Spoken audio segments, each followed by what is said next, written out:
अस्सलाम वालेकुम students. Last lecture में हमने इलेक्ट्रिक फील्ड का कॉन्सेप्ट पढ़ा था, जो कि माइकल फैराडे ने बताया था हमें कि हर चार्ज के अराउंड एक ख़ास एरिया होता है जिसमें अगर कोई दूसरा चार्ज आ जाए जिसको हम टेस्ट चार्ज कहते हैं, तो पहले से मौजूद चार्ज जिसको हम सोर्स चार्ज कहते हैं वो टेस्ट चार्ज पर फोर्स लगाता है।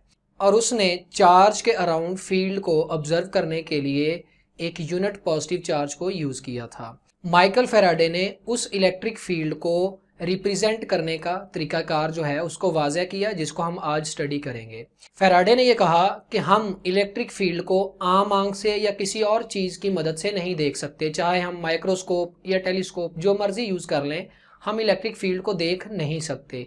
लेकिन उसने कुछ बातों की बुनियाद पर इलेक्ट्रिक फील्ड को इमेजिनरी तौर पर रिप्रेजेंट किया कि किसी भी चार्ज के अराउंड इलेक्ट्रिक फील्ड कैसा होगा। तो हमारे पास टू टाइप्स ऑफ चार्जेस होते हैं, एक हमारे पास होता है पॉजिटिव चार्ज और एक हमारे पास होता है नेगेटिव चार्ज। तो पॉजिटिव चार्ज के अराउंड इलेक्ट्रिक फील्ड को कैसे रिप्रेजेंट करते हैं, इसका पता लगाने के लिए फैराडे ने यूनिट पॉजिटिव चार्ज लिया और उसको इस पॉइंट चार्ज के गिर्द इस पॉइंट पर रख दिया। जब उसने इस पॉइंट पर रखा यूनिट पॉजिटिव चार्ज को, तो उस यूनिट पॉजिटिव चार्ज पर इस डायरेक्शन में फोर्स लगी, जो कि हमने लास्ट लेक्चर में पढ़ी थी। फिर उसने इसी यूनिट पॉजिटिव चार्ज को इस पोजीशन पर रखा, तो उस यूनिट पॉजिटिव चार्ज पर इस डायरेक्शन में फोर्स लगी। इस पोजीशन पर रखा तो यूनिट पॉजिटिव चार्ज पर इस डायरेक्शन में फोर्स लगी। उसने इस position per unit positive charge को रखा तो उस पर फोर्स इस डायरेक्शन में लगी। तो उसने ये देखा कि जो पॉजिटिव चार्ज है वो यूनिट पॉजिटिव चार्ज पर बाहर की तरफ जो है वो फोर्स लगाता है। तो यहाँ से उसने ये कहा कि अगर मेरे पास एक पॉजिटिव चार्ज है, उसके अराउंड अगर मैं एक यूनिट पॉजिटिव चार्ज को रख दूं जिस मर्जी पॉइंट पर, तो ये पॉइंट चार्ज, सोर्स चार्ज, उस यूनिट पॉजिटिव चार्ज को इस डायरेक्शन में यानी बाहर की तरफ फोर्स लगाएगा।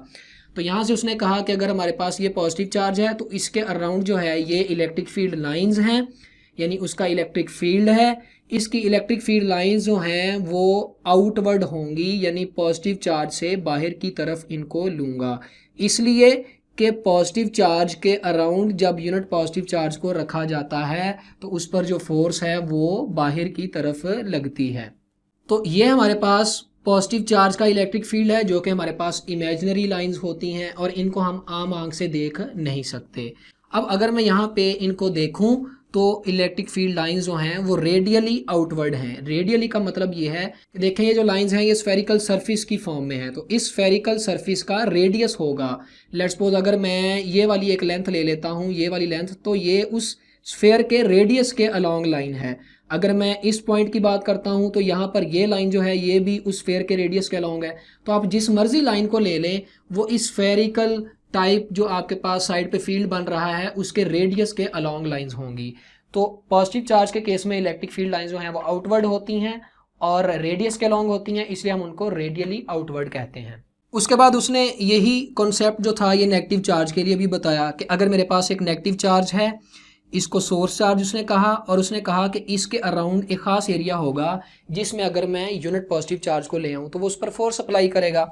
अब ये यूनिट पॉजिटिव चार्ज उसने रखा इस पॉइंट पर। जब उसने यूनिट पॉजिटिव चार्ज Q0 इस पॉइंट पर रखा तो इस नेगेटिव चार्ज ने उस पर अंदर की तरफ जो है वो फोर्स लगाई, इधर को फोर्स लगाई। उसने यहाँ पर यूनिट पॉजिटिव चार्ज को रखा तो फोर्स इस डायरेक्शन में लगी, यहाँ पर यूनिट पॉजिटिव चार्ज को रखा तो फोर्स इस डायरेक्शन में लगी, यहाँ पर यूनिट पॉजिटिव चार्ज को रखा तो फोर्स इस डायरेक्शन में लगी। तो उसने ऑब्जर्व किया कि जब नेगेटिव चार्ज के अराउंड वो किसी भी point per unit positive charge को रखता है तो नेगेटिव चार्ज उस पर अंदर की तरफ यानी अपनी तरफ फोर्स लगाता है। तो उसने यहाँ से कहा कि ये हमारे पास नेगेटिव चार्ज है, इसके अराउंड ये इलेक्ट्रिक फील्ड लाइंस होंगी, लेकिन इन इलेक्ट्रिक फील्ड लाइंस की जो डायरेक्शन है वो इनवर्ड होगी, इसलिए कि नेगेटिव चार्ज जो है वो यूनिट पॉजिटिव चार्ज पर जो फोर्स लगाता है वो इनवर्ड लगाता है, उसको वो अपनी तरफ खींच लेता है।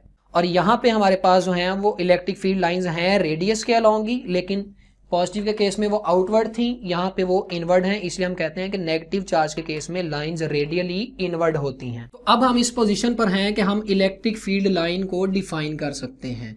तो फैराडे ने कहा कि वो वाला पाथ जिसको फॉलो करता है कौन, यूनिट पॉजिटिव चार्ज, उस पाथ को हम इलेक्ट्रिक फील्ड लाइन कहते हैं। फॉर एग्जांपल यहाँ पर यूनिट पॉजिटिव चार्ज रखा था तो उसने ये वाला पाथ फॉलो किया, तो उसने कहा कि ये हमारे पास इलेक्ट्रिक फील्ड लाइन है।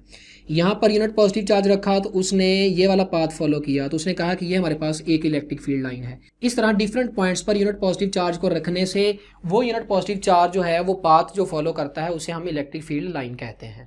इन बातों से हमारे पास ये पॉइंट्स आ गए कि जो हमारे पास इलेक्ट्रिक फील्ड लाइंस हैं वो स्ट्रेट होती हैं। इलेक्ट्रिक फील्ड लाइंस जो हैं वो स्टार्ट होती हैं कहाँ से? पॉजिटिव चार्ज की सरफेस से।